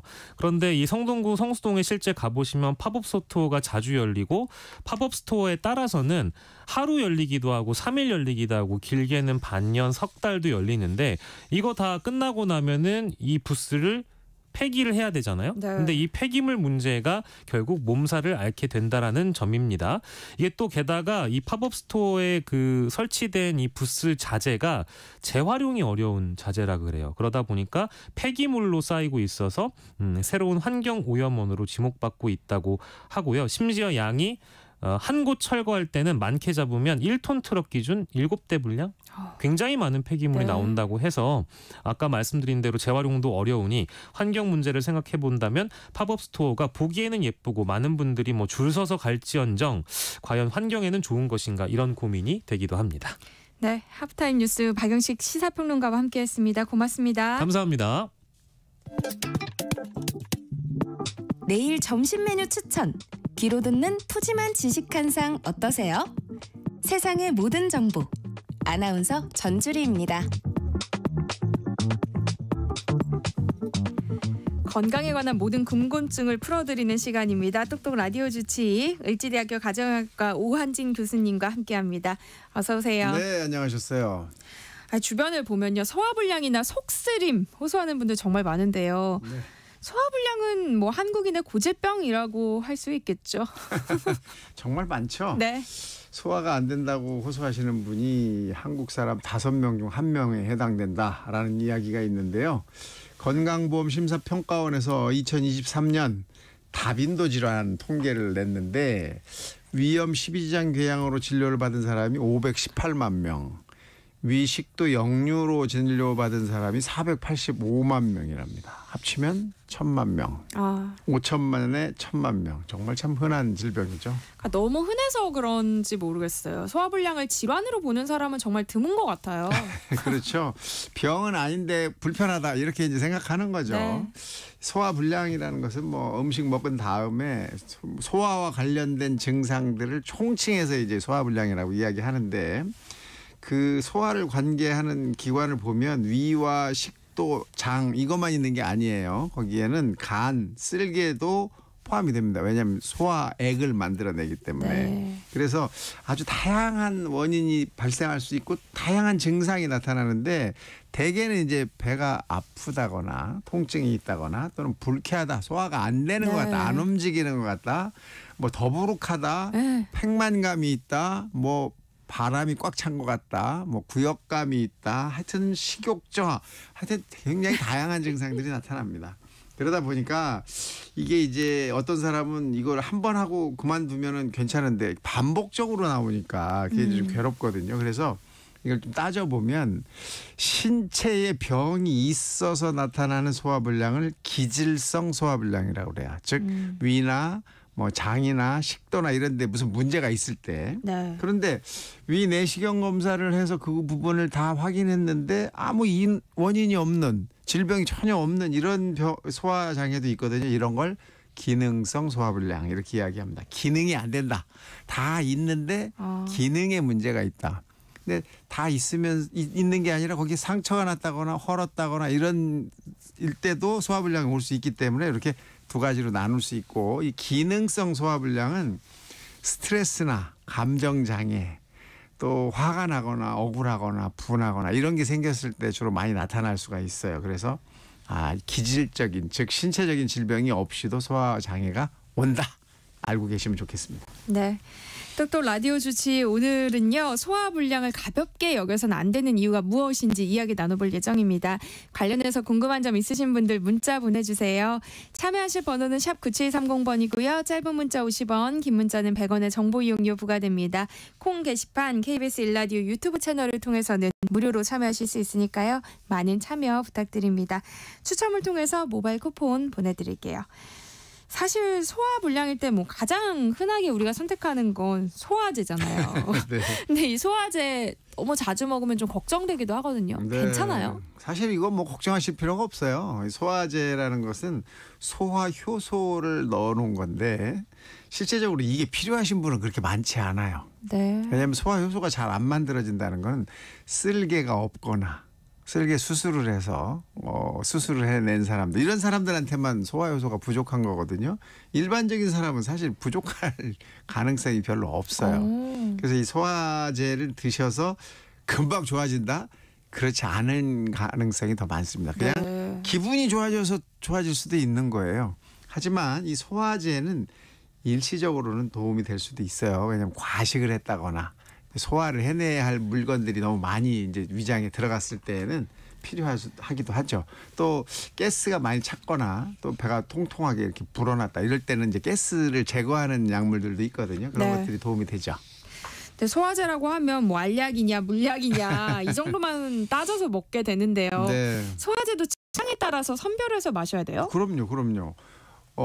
사실 소화제라는 게 두 가지로 크게 나눌 수 있는데 하나는 소화 효소를 모아놓은 소화제가 있고 네. 또 하나는 위장 운동을 촉진하는 안 움직여서 소화가 안 되는 경우도 있기 네. 때문에 위장 운동을 촉진하는 약제도 있어요. 그래서 이 두 가지로 크게 나눠볼 수가 있는데 우리가 식사를 하면 탄수화물, 지방, 단백질을 먹게 되잖아요. 근데 이것들을 너무 많이 먹었을 때 이걸 빨리 좀 부숴야 소화가 되는 거로 생각이 되니까 우리 몸에서 나오는 효소 즉 몸에서 이런 걸 분해하는 그런 것들이 적을 때 소화 효소가 많이 들어있는 거를 드시면 도움이 되겠고 또 놀래거나 화가 나거나 스트레스를 받아서 위가 잘 안 움직일 때 그럴 때 많죠. 체했다고 하잖아요. 네. 그럴 때 위장 운동을 잘 할 수 있게 만들어주는 약을 써야지 소화 효소가 있는 걸 써서 도움이 되지 않거든요. 그래서 이럴 때는 이렇게 좀 구분해서 좀 드시는 게 도움이 되죠. 여러분들이 잘 알다시피 이 스트레스를 받고 화가 나고 하면 자율신경이라는 게 문제가 돼요. 자율신경은 척추에서 나온 신경 중에 우리 몸의 기능을 이제 해주는 건데 우리 몸에는 뭐 내가 마음대로 못 움직이는 기관이 많잖아요. 심장이나 폐나 위장 다 마찬가지죠. 그쵸. 내가 마음대로 못 움직이죠. 그걸 그쵸. 움직이게 해주는 게 자율신경이에요.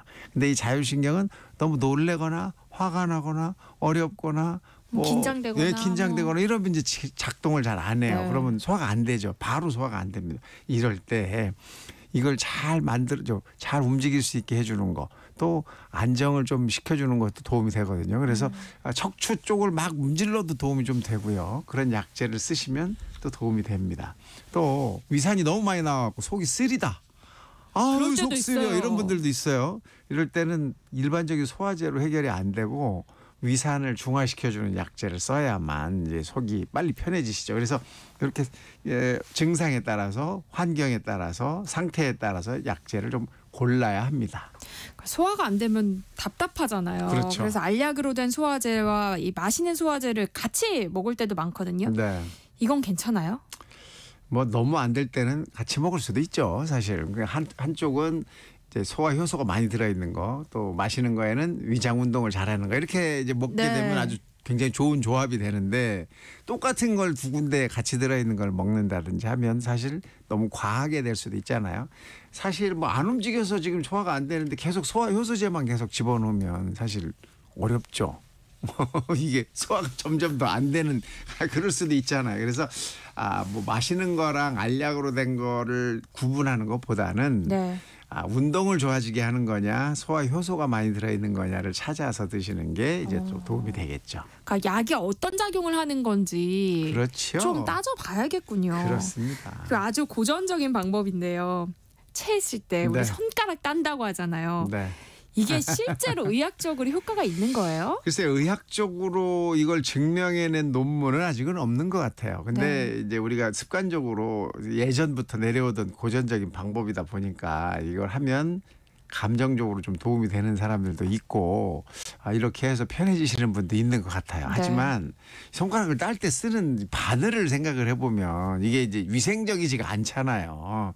그래서 그 바늘에 의해서 즉 소독되지 않은 도구에 의해서 하다 보니까 감염의 위험성도 있고 또 어린 아이들한테 주로 이걸 많이 쓰잖아요. 또 급할 때는 부모들이 잘 모르고 그래서 아이들한테도 이 혈관 손상 같은 거 이런 걸 또 줄 수 있으니까 될 수 있으면 좀 병원이나 약국이나 의사 선생님하고 상의하시는 게 도움이 될 것 같습니다.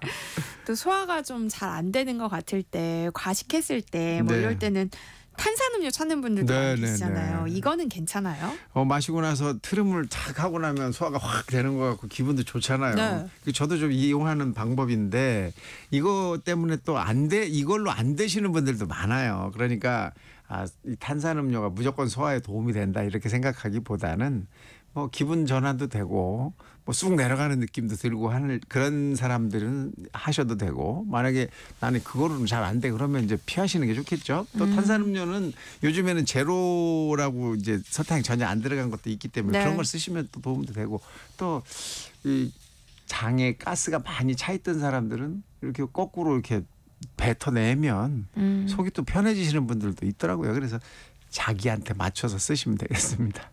근데 체했다고 했을 때 보통 나가서 한 바퀴 뛰고 와봐. 네. 우리가 왜 학창 시절에 맞아요, 선생님들이 맞아요. 그런 말씀 많이 하셨잖아요. 네, 맞아요. 이렇게 좀 소화시키겠다 싶어서 식사 후에 바로 운동하는 건 어때요? 그러니까 바로 운동하는 건 서로 도움이 되지 않아요. 왜냐하면 이제 음식이 들어가면 그 위장과 위장관에서 소화를 시키기 위해서 혈액들이, 우리 몸 피들이 그 위장 운동 쪽으로 많이 몰려요. 거기서 일을 많이 해야 되니까. 근데 운동은 밖으로 나와야 되잖아요. 근육으로 피가 혈액이 가야 그 혈액이 영양분하고 산소를 공급을 해주는데 그게 그 밖으로 분산이 되면 소화가 또 안 되잖아요.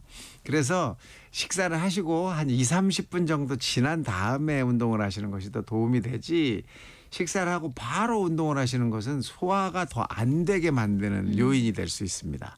그러니까 요건 시간을 좀 잘 지켜서 하시는 게 좋습니다. 소화불량이 워낙 뭐 흔하다 보니까, 우리가 자주 겪는 일이다 보니까 가볍게 여기는데 네. 심각한 병의 징후일 수도 있다면서요? 그럴 수도 있죠. 이게 그냥 일시적으로 소화가 안 되는 사람 같으면 아무것도 아니죠. 그냥 해결되는 거니까. 근데 그게 아니라 다른 질병에 의해서 소화가 안 되는 걸로 확인이 되는 이런 경우가 있어요. 예를 들면 위암, 간암 이런 것들이 있는데 그것의 증상이 다른 것들로 나타나질 않고 그냥 만성적인 소화불량으로 나타날 수도 있습니다. 그래서 3개월 이상 소화가 계속 안 되고 불편하고 가스가 차고 힘들면 반드시 다른 것을 한번 찾아보셔야 돼요. 또 하나는 이 소화불량과 함께 체중이 많이 줄어드는 사람들이 있어요.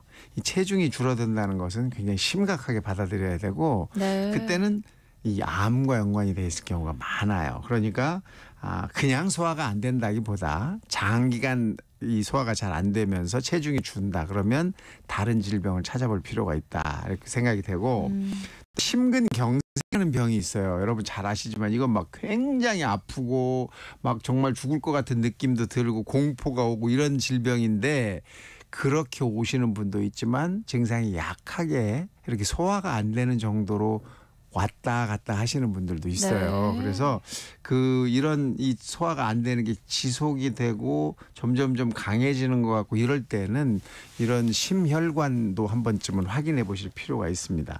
여러분들이 소화가 안 되는 거는 아주 가볍게 생각하는 게 맞긴 한데 이런 질병의 증상일 수도 있다라는 사실 하나가 있습니다.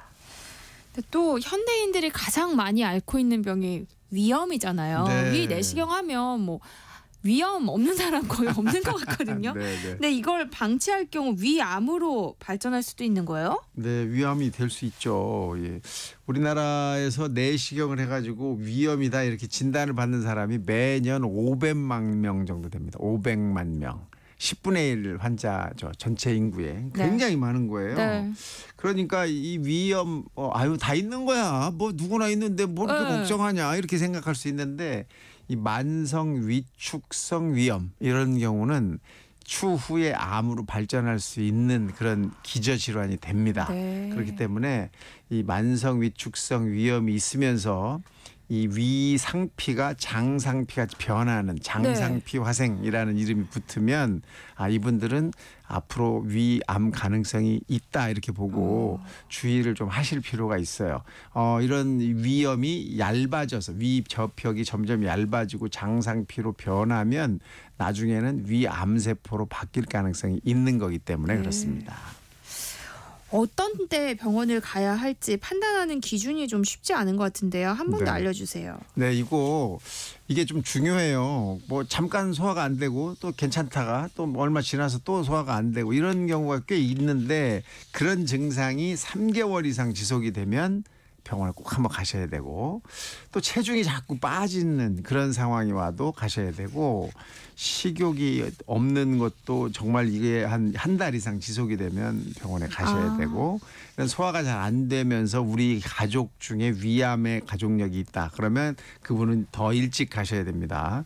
또 배변이 잘 안 되면서 피가 섞여 나온다. 또는 검은색 변을 자주 본다. 이러면 또 한번 가셔야 되고 검은색 변이라는 것은 피가 시간이 지나서 새카맣게 변하는 거예요. 네. 우리가 이제 상처가 난 다음에 딱지가 맨 처음에는 붉은색 딱지가 지지만 조금 지나면 새카매지잖아요. 그렇게 그 색소가 변하는 거거든요. 그래서 검은색 변은 혈변이에요. 그러니까 그 병원을 가셔야 되고 또 빈혈이 자꾸 생기거나 황달이 왔다. 이건 이제 문제가 있는 거죠. 반드시 가셔야 합니다. 네. 똑똑 라디오 주치 오늘은 일상을 괴롭히는 질환 소화불량에 대한 이야기 나눠보고 있는데요. 관련해서 궁금한 점 있으신 분들 계속해서 문자 보내주시기 바랍니다. 노래 한 곡 듣고 오한진 교수님의 처방 받아볼게요. 휘트니 휴스턴의 I Wanna Dance With Somebody. 소화불량이 얼마나 흔한지를 알 수 있는 것 같아요. 노래 나가는 동안 정말 많은 분들이 문자를 보내주셨는데요. 네. 2037님이요. 62세인데요. 밀가루 음식만 먹으면 소화가 참 힘듭니다. 그런데 또 밀가루 음식이 맛있잖아요. 소화제를 먹더라도 먹고 싶은데요. 괜찮나요? 하셨어요. 네. 밀가루에 들어있는 글루텐이라는 것 때문에 소화가 안 되시는 분들이 있어요. 네. 이 글루텐은 단백질이거든요. 그래서 단백질을 소화할 수 있는 소화 효소가 들어있는 그런 알약을 드시면서 뭐 밀가루 음식 한 번씩 드셔도 되죠. 괜찮습니다. 예. 네, 콩으로 양기태님은요. 저는 50대 초반의 남성입니다. 새벽 5시, 6시 요쯤이면 속쓰림으로 인해서 잠에서 깰 정도인데요. 낮에는 괜찮은데 왜 그런 걸까요? 너무 괴롭습니다 하셨어요. 네, 이런 정도시면 한 번쯤 내시경을 해보실 필요가 있어요. 네. 이건 십이지장 궤양이 있을 가능성도 있거든요. 그래서 한 번쯤은 확인해 보실 필요가 있고 계속해서 깨는 거는 문제가 있는 거잖아요. 거기다가 속쓰림이 계속 있다는 것은 네. 위장 또는 그 특히 십이지장에 염증이 생겨 있을 가능성이 있습니다. 네. 콩으로 정영원님은요. 집에서 스쿼트를 하니까 바로 트름이 나오고 속이 편해집니다. 스쿼트가 소화불량에 효과가 있는 게 맞나요? 하셨어요. 사람마다 다르겠지만 이분은 스쿼트가 맞네요. 예, 스쿼트 하시고 트름 하시고 속이 편해지면 하셔야죠. 괜찮습니다. 하세요. 네. 네. 또 콩으로 신나영님은요. 유산균을 먹으면 배가 부글부글 거리는데요. 이것도 소화불량인가요? 하셨어요. 소화불량은 아닌 것 같고요. 네. 그 유산균들이 대개는 이제 대장에 많이 사는데 소장에도 사는 유산균들이 있거든요. 근데 그 소장에 사는 유산균들이 많아지면 네. 속이 좀 불편해지는 그런 경우가 있어요. 그래서 이분은 이 유산균을 좀 종류를 바꿔보는 것도 도움이 되실 수 있겠습니다. 예. 네, 9193님은요. 식후에 바로 물을 마시는 게 소화에 도움이 되나요? 아니면 식전에 마시는 게 좋을까요? 하셨어요. 편하신 대로 드시면 됩니다. 이 물이 소화를 억제하거나 소화를 못 시키게 할 만큼 만드는 경우는 없어요. 만약에 우리가 밥을 먹는 도중에 물을 먹으면 뭐 그 소화액이 희석이 돼서 소화가 안 된다 이런 소리를 많이 하잖아요. 그러면 소화액이 더 나오죠. 소화를 시키기 위해서 우리 몸이 바보가 아닙니다. 굉장히 똑똑하거든요. 그래서 물이 들어가면 그 양만큼 또 소화액이 나오니까 걱정하지 마시고 식사 전에 드시든 식후에 드시든 중간에 드시든 관계없습니다. 예. 제가 밥 먹을 때 물을 좀 많이 먹는 편이라서 마음이 불편했는데 편해졌네요. 네. 네, 똑똑 라디오 주치 을지대학교 가정의학과 오한진 교수님과 함께했습니다. 고맙습니다. 네, 감사합니다.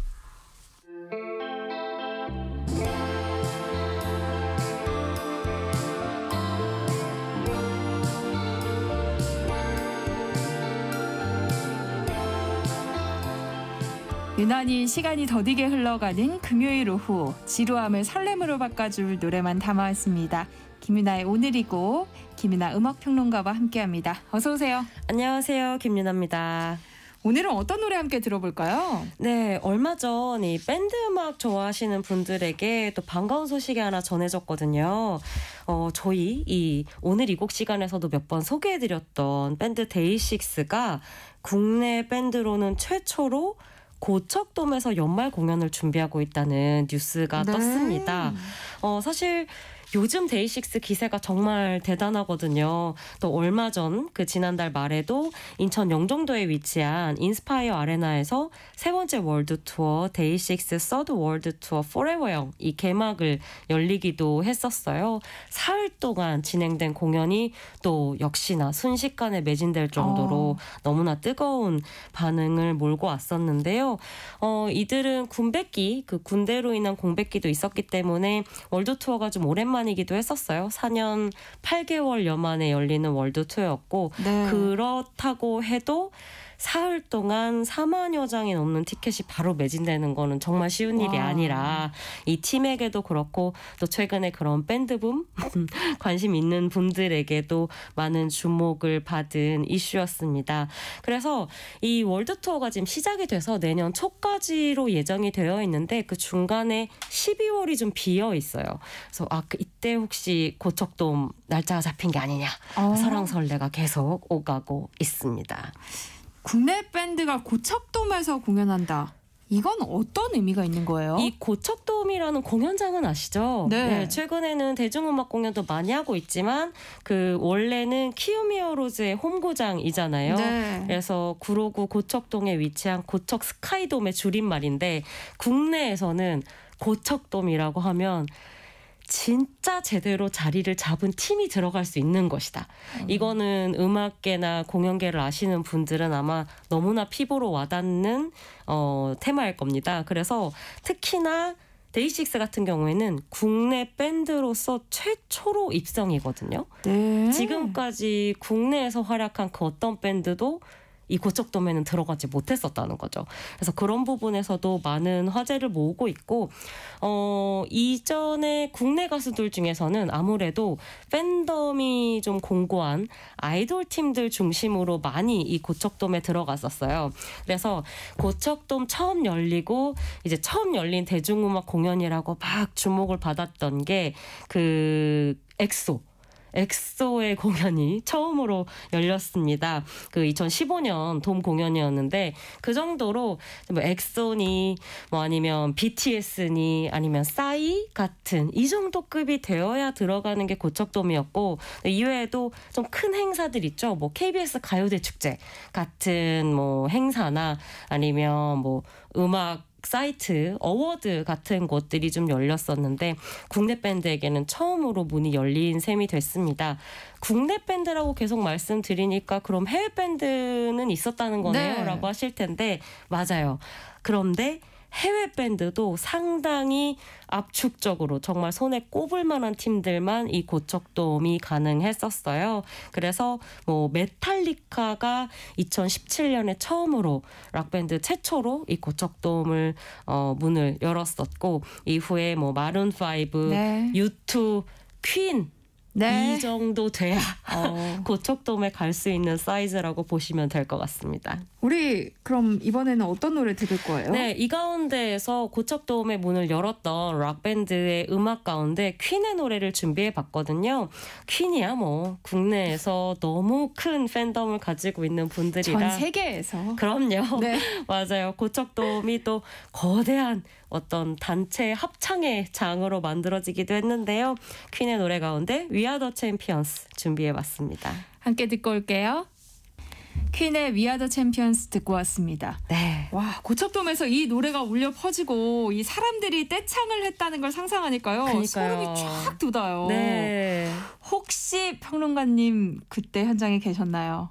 죄송하지만 제가 이날은 없었습니다. 언제나 돌아다녔지만 그리고 보헤미안 랩소디의 싱얼롱 상영도 갔지만 사정이 있어서 이날 공연은 못 갔었는데 근데 이날 보컬이 사실은 공석이잖아요. 최근에 퀸 투어 돌 때는 항상 아메리칸 아이돌 출신의 아담 램버트가 함께 하는데 기가 막힌 퍼포먼스를 진짜 보여줬다고 하더라고요. 그래서 보컬이 환생한 듯한 모습을 보면서 많은 분들이 정말 따뜻한 마음으로 공연을 보고 돌아갔다는 후일담만 전해드렸습니다. 아쉬워라. 아쉽죠.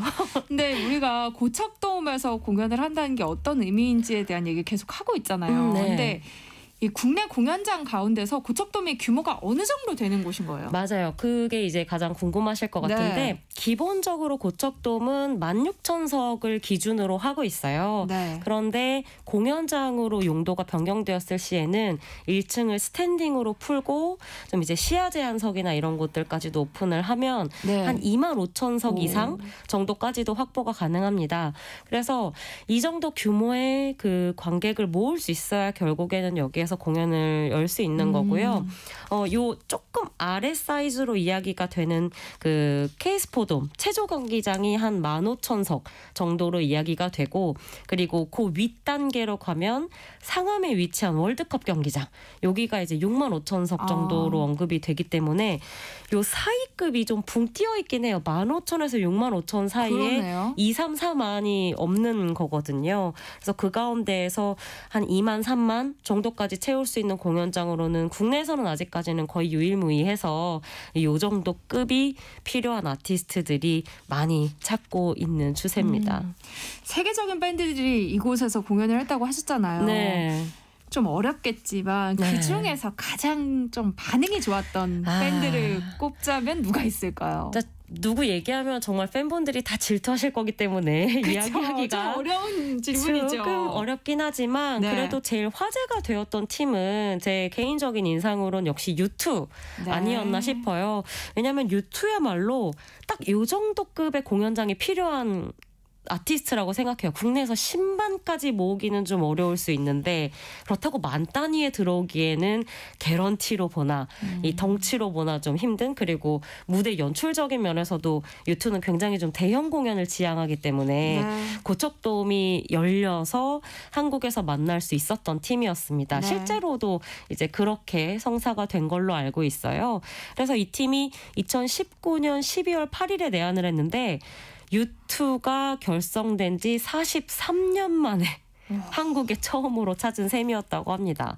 사실 U2가 국내에서 인기가 없는 팀이 아닌데 네. 이렇게 시간이 오래 걸렸던 건 그러게요. 역시 그 체급에 맞는 공연장이 필요했기 때문이 아닌가 하는 생각이 들고요. 이외에도 그래서 이 고척돔 날짜만을 호시탐탐 노리는 아티스트들도 상당히 많다고 들었어요. 앞으로도 밴드들 특히 공연 많이들 만나실 수 있지 않을까 싶은 생각이 들고요. 네. U2가 찾았을 때 저도 이날 또 일이 있어서 못 갔었는데 주변에 풍문은 한 100여 명 정도한테 들었거든요. 네. 귀가 따갑도록 들었습니다. 그래서 뭐 3층까지 뭐 꼭대기까지 빈자리를 하나도 찾을 수 없을 정도로 관객으로 꽉꽉 들어차서 너무나 뜨거운 호응을 보여줬다고 하고요. 당시 정말 거의 최대 수용이었던 것 같아요. 한 2만 8천여 명 네. 정도까지 이 U2의 공연을 관람했다는 이야기를 들으면서 배가 아팠던 기억이 있습니다. 비록 그 현장에 함께하진 못하셨지만 네. 그때 감동을 상상하면서 우리 한국 들어보면 좋을 것 같아요. 어떤 곡 들고 오셨을까요? 그날이 아마 43년 만에 한국을 찾은 U2와 팬들이 이 곡 그대로의 감정을 느끼지 않았을까 싶은데요. 네. Beautiful Day 준비해봤습니다. U2의 Beautiful Day 듣고 올게요. 퀸에 이어서 U2의 노래 듣고 왔는데요. 네. 이들이 섰던 그곳에 데이식스가 입성을 한다는 거잖아요. 그러니까요. 정말 대단한 거네요. 사실 본인들도 고무적인 부분이 있겠지만 사실 씬 안에서도 이것에 대해서 놀라는 반응들이 많은 것 같아요. 네. 특히 국내 밴드 중엔 정말 최초이기 때문에 네. 또 최근 한 1, 2년 사이에 뭐 밴드붐 이야기들이 워낙에 많다 보니까 네. 이제 진짜 조금씩 뭔가 현실화가 되어가나 라는 기대도 많이들 있는 것 같습니다. 그리고 특히 이제 최근에는 해외에서 오는 아티스트들도 이 고척돔이라는 곳에 들어가는 것에 대한 의미를 조금씩 알게 네. 되는 시기이기도 해서 뭐 예를 들면 최근에 그 일본을 대표하는 스파이어라는 또 팀이 있는데 이 팀도 한국에서 고척돔 무대에 서는 게 꿈이다 뭐 이렇게 얘기할 정도로 그러니까 이게 반대로 생각을 해보면 한국에서 한때 도쿄돔에 입성하는 게 꿈이라는 얘기 참 많이 했었잖아요. 네, 맞아요. 그런 개념으로 이제 국내에서는 또 예전에 체조 경기장보다도 그리고 상암 월드컵 경기장보다도 뭔가 이 고척돔이라는 곳에 대한 이미지가 좀 만들어져 가고 있구나라는 생각을 하기도 합니다. 데이식스가 역주행으로 인기몰이 중이라는 건 알았는데 네. 솔직히 이 정도일 줄은 몰랐어요.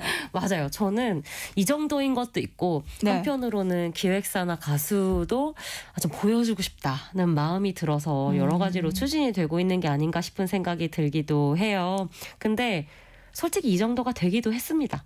최근에 음원 사이트 다들 보셨는지 모르겠는데 저도 볼 때마다 깜짝깜짝 놀라거든요. 네. 제가 늘 그 명예 마이데이, 그 데이식스 팬덤 이름이 마이데이인데 제 별명이 명예 마이데이거든요. 그 정도로 데이식스 얘기를 여기저기서 많이 했지만 맞아요. 여기서도 했었어요. 이 정도까지 성장을 빠르게 하리라고는 저 기대하지는 못했던 것 같아요. 작년에 멤버들 제대한 이후에 완전체 했을 때까지만 해도 계속 꾸준히 음악했으면 좋겠다 정도의 생각이었는데 지금 음원 사이트를 보시면 한국에서 제일 유명한 이제 그 사이트 10위권 내에 5곡이 데이식스의 곡입니다. 그래서 1위에서 10위까지 5곡이고 게다가 그 가운데 신곡만 있는 게 아니라 2017년 발표곡부터 2024년 발표곡까지 다양한 시대에 발표된 곡들이 탑 10에 들어가 있어요. 볼 때마다 좀 놀랍다는 생각이 들기도 하고 자기 곡이 자기 곡을 1위에서 내렸다 올렸다 하는 그 현상도 계속해서 발견을 할 수가 있습니다. 사실 이 정도로 좀 뭐랄까 좀 뭉근하게 인기가 올라간 경우가 그렇게 많지는 않아요. 특히 데이식스 같은 경우에는 10년 차 활동을 하고 있는 팀이고 음원 차트뿐만이 아니라 최근 또 음악방송에서도 공중파 처음으로 1위를 차지하기도 했거든요. 아마 제 기억으로는 아이돌 그룹 또 밴드로서도 최장 기간 내에 음악방송 1위를 차지한 사례가 아닐까 싶은데 그 대기만성이라고 하지 않습니까? 오랫동안 좋은 것들로 준비해서 지금 열매를 따고 있는 이 시점에서 데이식스라는 밴드뿐만이 아니라 또 이들이 함께 하고 있는 밴드 씬도 같이 밸런스 있게 잘 성장해 나가면서 한국 대중음악에서 다양한 아티스트들을 많이 만날 수 있는 미래를 좀 꿈꿔보기도 하는 그런 소식이 아니었나 싶습니다. 그러면 끝곡은 데이식스의 여러 노래들 가운데 어떤 곡 들어볼 거예요? 해피라는 곡 준비해봤는데요. 이 곡이 요즘 데이식스의 그 녹아내려요 최신곡을 끌어내리고 1위를 차지하고 있는 곡이거든요. 얼마나 행복할지 함께 들어보시면 좋을 것 같습니다. 네, 이 곡은 끝곡으로 들려드리고요. 김윤아의 오늘 이 곡 여기서 마무리 인사할게요. 오늘 말씀 고맙습니다. 감사합니다. 네, 세상의 모든 정보도 여기서 인사드리겠습니다. 모바일 쿠폰 당첨자는요. 홈페이지 공지사항에서 확인하실 수 있습니다. 끝으로 데이식스의 해피 함께 들으시고요. 저는 다음 주 월요일에 다시 찾아뵙겠습니다. 남은 오후도 행복하게 보내세요. 지금까지 아나운서 전주리였습니다. 고맙습니다.